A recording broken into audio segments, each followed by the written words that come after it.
Welcome to another deep dive.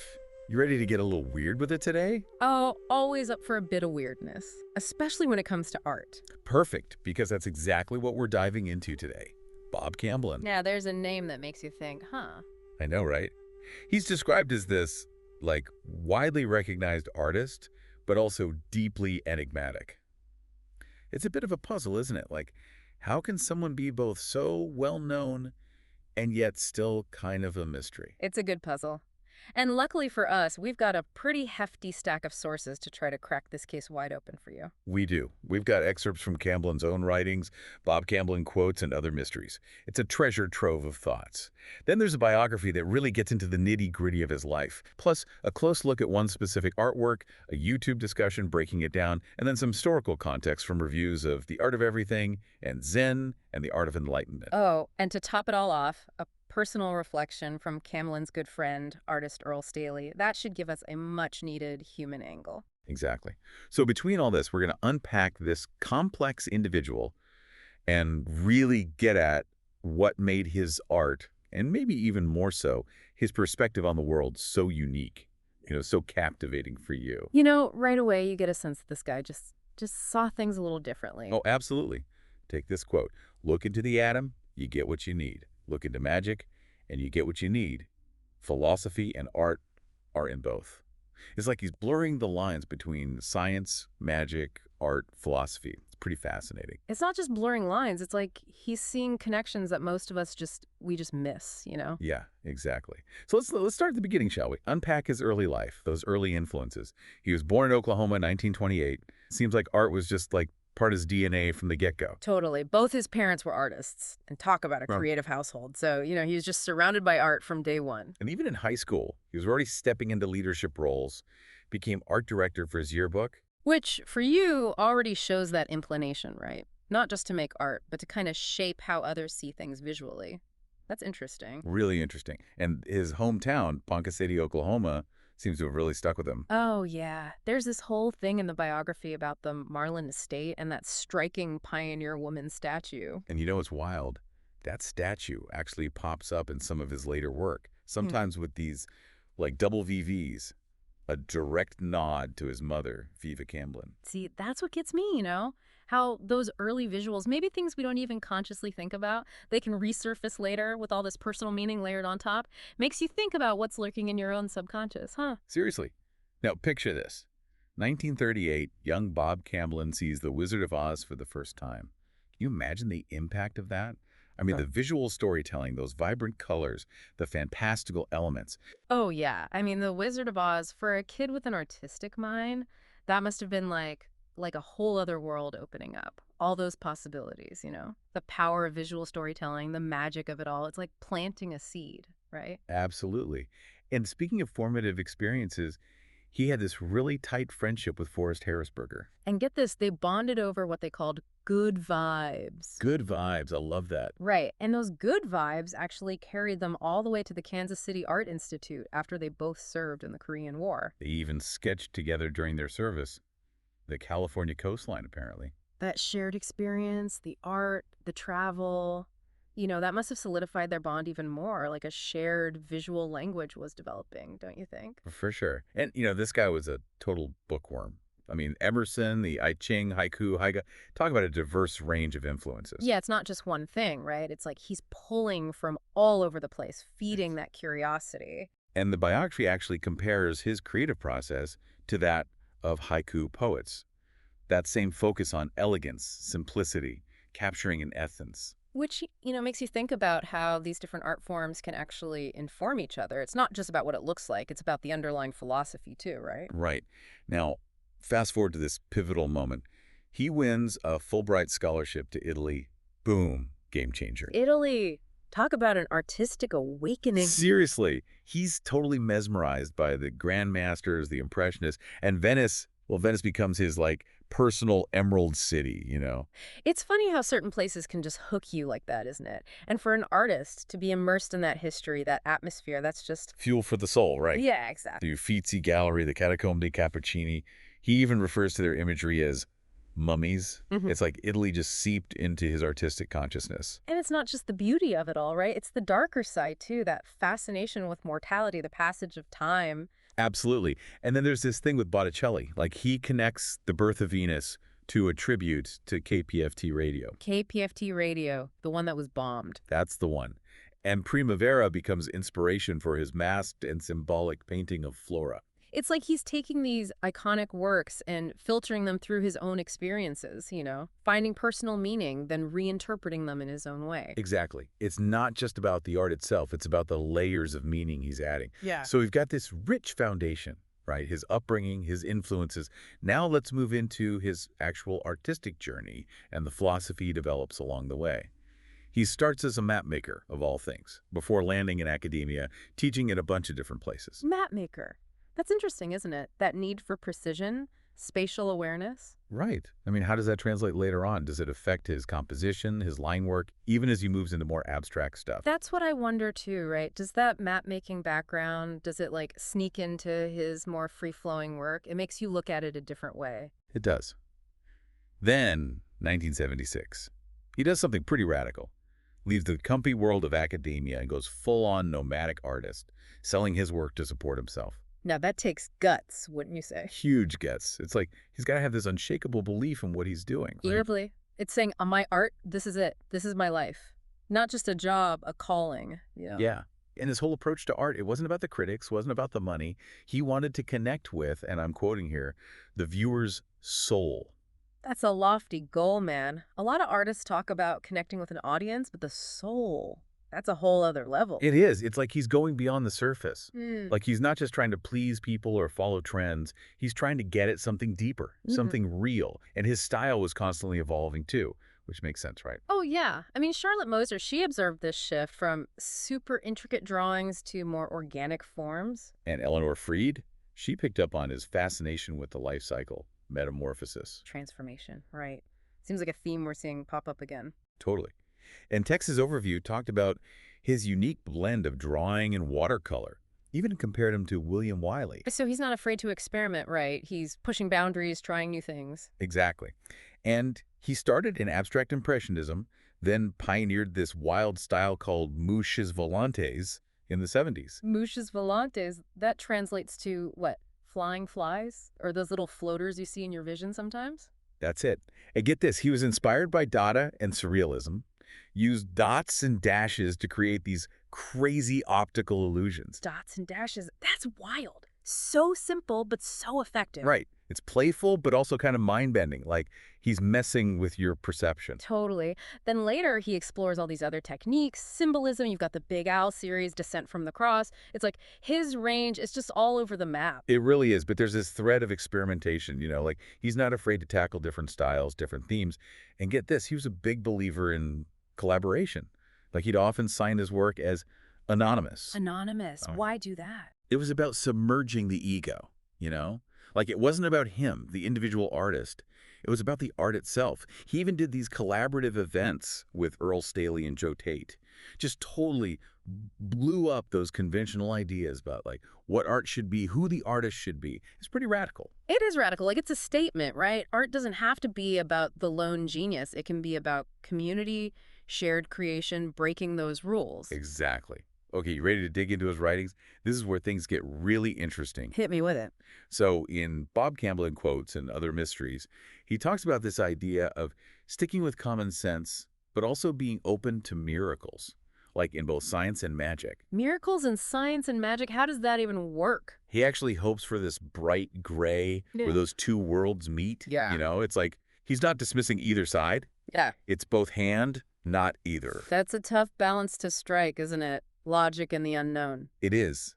But he was all about embracing those paradoxes, and he was totally convinced about the sixth sense, like no doubt in his mind. The sixth sense. Intuition, right? That gut feeling that goes beyond logic. Yeah, like trusting your instincts even when you can't explain them. Which for an artist, I mean, that's got to be crucial, right? Totally crucial. And he talks about finding something in nature that completes you and then surrendering to it.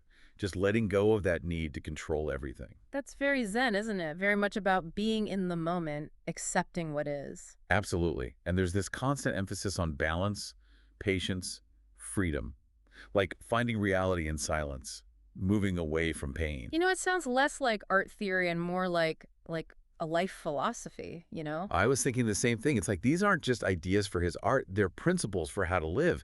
And check this out. He talks about how art itself needs to evolve. Like it's got to move beyond art for art's sake and become art for life's sake, or even art for survival's sake. Wow, art for survival.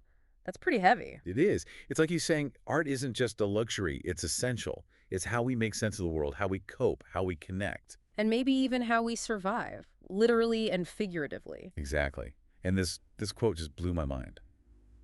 Step off the train of thought. To find the power that is no power. To do the work that is not work. To laugh the true laugh. Bending is not bowing. Okay, that's a lot to unpack there. It's like a Zen koan, you know? It's Yeah. meant to make you think. It is. It's about letting go of those rigid thought patterns, finding a different way of being, a different way of seeing. It's powerful stuff. Powerful and kind of mysterious, too. Like, what does it actually mean to step off the train of thought? Right. You have to experience it, not just think about it. It's about feeling, not just thinking, right? Yeah, exactly. And he talks about the cosmos, like literally waving to him through nature, like the leaves on trees, the warmth of the sun, sunlight on green leaves. It's incredibly poetic, and you can just feel this deep connection he has with the natural world. It's like he's seeing the universe in every little detail, finding meaning in the everyday. For sure. But he doesn't shy away from the darker side of life either. There's this poignant piece called Salt Air Summer 1967, where he reflects on aging, memory, the fact that, as he puts it, we all aged at that moment in time as he watches the decay of songs and music. That's kind of sad, isn't it? But also beautiful in a way, like acknowledging the passage of time, how it affects us all. It's very human. It is. And he even asked these really fundamental questions about perception, like, as people move away from us, do they diminish in our eyes or mind? Or relativity. It's like he's constantly questioning how we see the world, how we relate to each other. Always pushing, always probing those boundaries, right? Never taking anything for granted. Exactly. And then there's this whole thing about arguing versus communicating. He says, if you argue or if you agree, you may learn, but you do not communicate. It's like he's getting at something deeper than just winning a debate or finding common ground. It's about true understanding, right? Empathy, maybe, like really seeing the other person's perspective. Yeah, I think so. And he talks about this idea of revolution versus evolution. Like revolution often comes from misunderstanding, while evolution is a more genuine kind of change. And this change, it starts in individual minds, but then spreads like ripples in a pond. It's a fascinating take on how knowledge and real insight actually develop. It's hopeful too, right? Like real change starts small, individual, and then it grows outwards. It does. And he uses these really simple but effective metaphors from nature, like comparing fish trapped by the tide to, well, our own human condition. It's like he's saying we're all kind of stuck in our own ways, subject to forces we can't always control. Makes you feel a little less alone, maybe. Yeah, like a shared experience, right? And there are these really subtle but powerful reflections on light and darkness, how we see each other. He even puts "seen" in quotes, like he's questioning the very act of seeing. It's like seeing isn't just about what our eyes pick up, right? It's about how we interpret, how we judge, how we understand or misunderstand each other. Exactly. And then there's this incredibly vulnerable moment where he, like, directly addresses Mother Nature, asks her opinion of his art. Wow. That's a different side of him, isn't it? Like this tough, independent artist suddenly seeking approval from something bigger than himself. I know, right? It's almost like a prayer or something. Yeah. And he talks about art as belief, but he makes this crucial distinction between believing and knowing. Like mystics, they've been somewhere. Logic can only take you so far. It's that whole idea of direct experience versus just intellectual understanding, right? Like you can read about swimming all day, but until you jump in the water. You'll never truly know what it's like. And he actually calls cynicism destructive creativity. It's an interesting way to frame it, isn't it? It is. Like cynicism comes from somewhere, right? It's a form of energy, but it's turned inward negative. Yeah, like a twisted kind of creativity. And he talks about the importance of returning to this, like, naive, childlike approach to art. Getting rid of all that historical baggage, the pressure from critics, the seduction of the art world. It's about finding that pure, unadulterated creative spark again, right? Like before we learned all the rules, before we started second-guessing ourselves. Absolutely. And this quote, this just nails it. A critic is a legless man who teaches running. I mean, come on. That's brilliant. It's funny, but it's also so true, you know? Like, how can you judge something you haven't actually experienced? Exactly. And when it comes to his own intention in making art, he actually focuses on quantity over quality. Really? That's kind of surprising, isn't it? It is. But it makes sense when you think about it. It's like he's not worried about making every piece perfect. Mm. He's more interested in the process, the exploration, just letting the ideas flow. Like, the more you create, the more you discover. Right. Right. And he saw art itself as a kind of nonverbal communication. Yeah. Like language actually limits what art can do. Hmm. It's like art speaks to us in a different way, right? Maybe a more emotional way, a more intuitive way. Exactly. And he talks about finding your own mystic switch, that moment where you move beyond just looking and start truly seeing. It's like a shift in perception, Ah, right? A whole new way of experiencing the world. it is. And he emphasizes the importance of failure. Like that's how we learn, that's how we grow. You can't be afraid to mess up, to experiment. Sometimes the biggest breakthroughs come from those mistakes. Absolutely. And he talks about the Zazen mind and how trying too hard can actually prevent you from finding what you're seeking. It's that whole Zen idea of letting go, trusting the process. Which is really hard to do, you know? We're so conditioned to strive, to achieve. It is hard, but sometimes the best things come when we just like surrender to the moment. And he's all about feeling, experiencing, not just rote learning. It's about engaging with the world in a deeper way, you know? Yeah, not just taking things at face value. And he uses mirrors a lot as a symbol for connection. Mirrors. Interesting. What do you think he's getting at there? I think it's about how we see ourselves reflected in others, how we're all interconnected. And he makes this really interesting distinction between magic for power and magic for seeing. Okay, I'm intrigued. Break that down. So magic for power is about control, domination, ego. But magic for seeing is about opening yourself up to possibility, to connection, to a more expansive way of experiencing the world. It's like seeing the magic in the everyday, right? Yeah. Not trying to force it, just letting it reveal itself. Exactly. And he even talks about the deceptive nature of real seeing.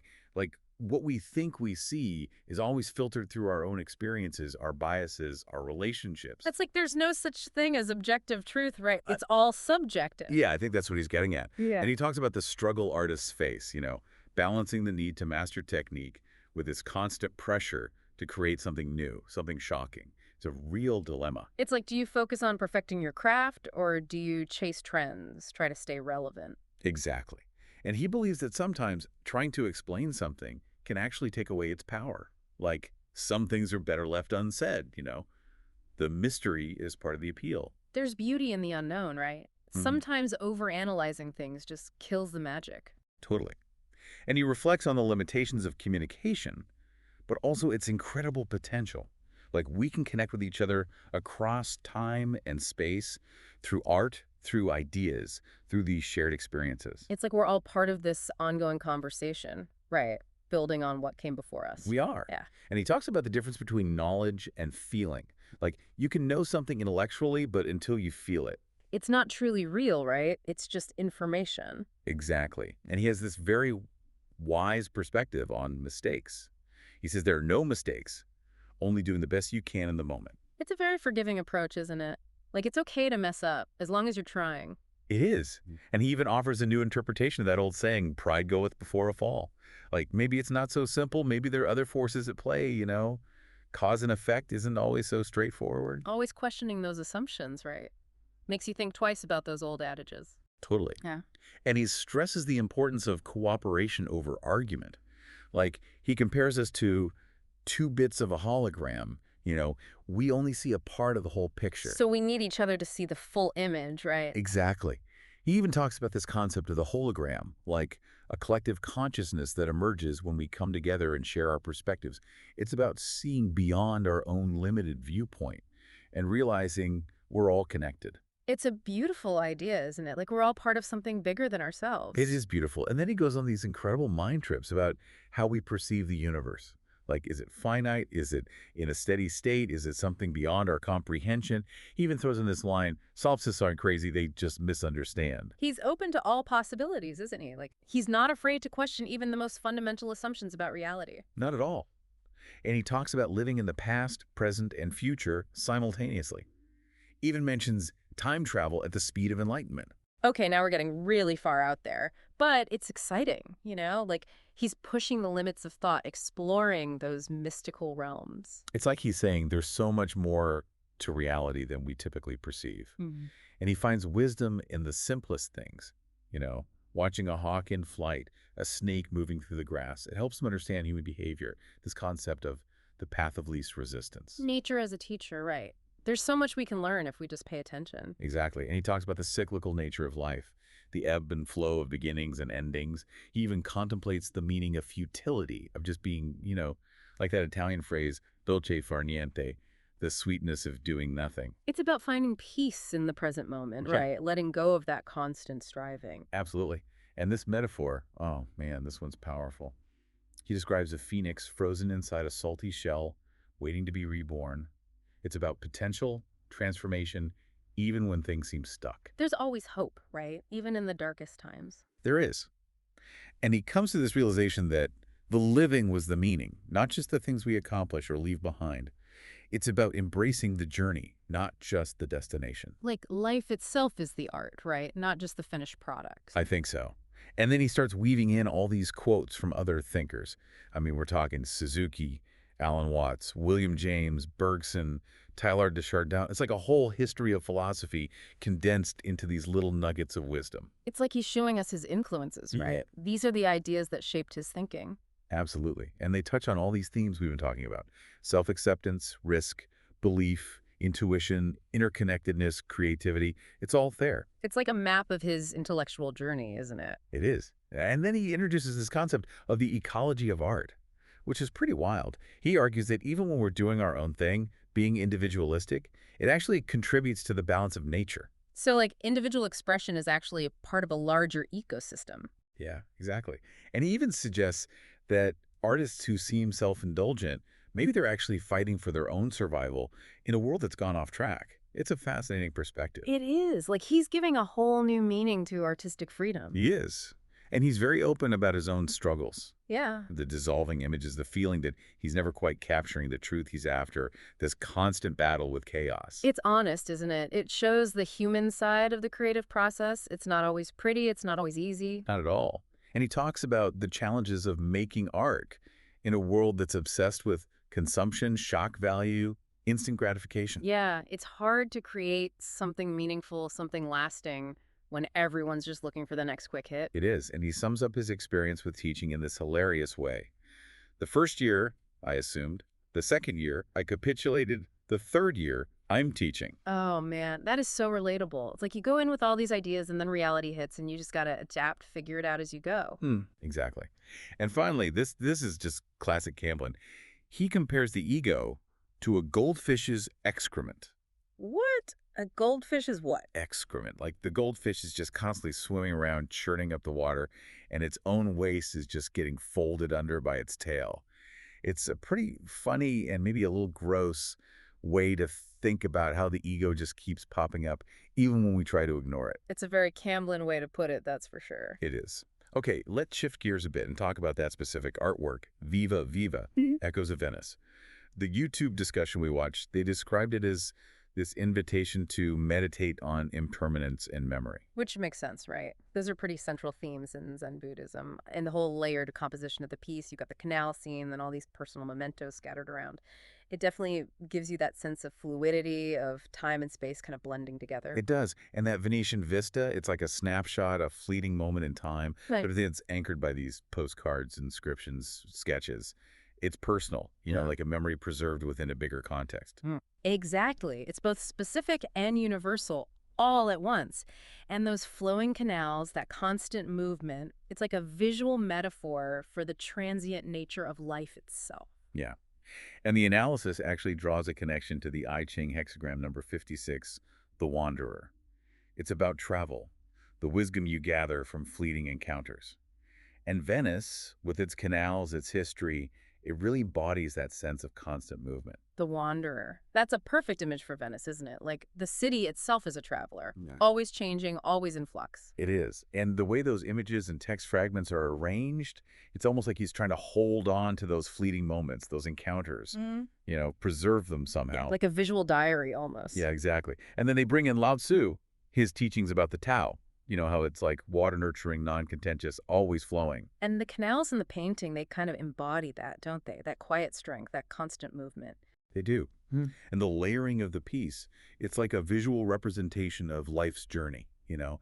Each layer builds on the one before it, creating this complex tapestry. It's a beautiful way to think about it. Like, our experiences, they all accumulate, they all shape who we are. And that interplay of light and water, it's not just visually stunning, it also speaks to this deeper idea of interconnectedness, wouldn't you say? Absolutely. It's like everything is connected, everything is flowing together. Yeah. And they interpret that phrase, viva viva, as representing a dialogue between the self and the world, like how Yeah. we frame our experiences, how we make sense of them. We're not just passive observers, right? We're actively creating our own reality. Right. And he's trying to hold on to those memories, those moments, but the lines, the cross-hatching, it's like a reminder that even memories are impermanent. Hmm. They change, they fade. There's a tension there, isn't there? Between wanting to hold on and accepting that everything changes. Absolutely. And the analysis emphasizes the artwork's ambiguity, its embrace of complexity. It's not giving you easy answers, it's making you think, making you feel. It's inviting you to engage with it on your own terms, to find your own meaning. Exactly. And they highlight this idea that inspiration often comes from unexpected intersections, Uh-huh. which is so true. You know, like Yeah. when you bring together different ideas, different perspectives, that's where the magic happens. It's like cross-pollination, Yeah. right? Mixing things up and seeing what emerges. Yeah. And the piece has this really cool blend of precision and spontaneity. It's like you can see the planning, the skill, but there's also this sense of playfulness, of letting go. Which, ties back to what we were saying earlier about quantity over quality. Like, it's not always about being perfect. It's about the process, the exploration. Totally. And ultimately, Viva Viva, it's a celebration of Venice, Hmm. not just the city, but the idea of Venice, you know, Yeah. the water, the history, the constant reinvention. It's like Venice itself becomes a metaphor, right? Yeah. For change, for memory, for possibility. It does. And the way the piece is structured, Yeah. you've got the canal scene in the center, then all these notes radiating outwards. It's like a conversation, a flow of ideas. It's engaging the viewer, drawing you in, making you part of the conversation. It is. And the takeaway, it's beautiful. Like, let those moments in your life flow. Don't cling to them. Create your own mosaic of meaning from all your experiences. It's about embracing the present, being open to the flow of life. Exactly. Okay, now let's dive into that review of The Art of Everything. It starts with this really cool idea that art is basically questions disguised as images, while philosophy is just trying to answer those questions but never quite getting there. It's like this ongoing dialogue. So art is asking the questions, and philosophy is trying to keep up. Yeah, pretty much. And the review points out how Camblin takes ordinary objects and turns them into these potent symbols, like a simple figure-4 trap becomes a symbol of entanglement, a tattooed arm whispers unspoken stories, a frog represents Zen wisdom. It's all about looking beyond the surface, you know, finding the hidden meaning. It's like those optical illusions where you see one thing, then you look closer and it's something else entirely. Yeah, exactly. And his drawings are described as paradoxes made visible, like blueprints for ideas. Some are complete, some are left unfinished, but they all make you think. It's about engaging the mind, right? Yeah. Sparking curiosity. Totally. And the book explores illusion, questions, reality, like what's real and what's just our perception. It uses things like vanishing acts to highlight the impermanence of, well, everything.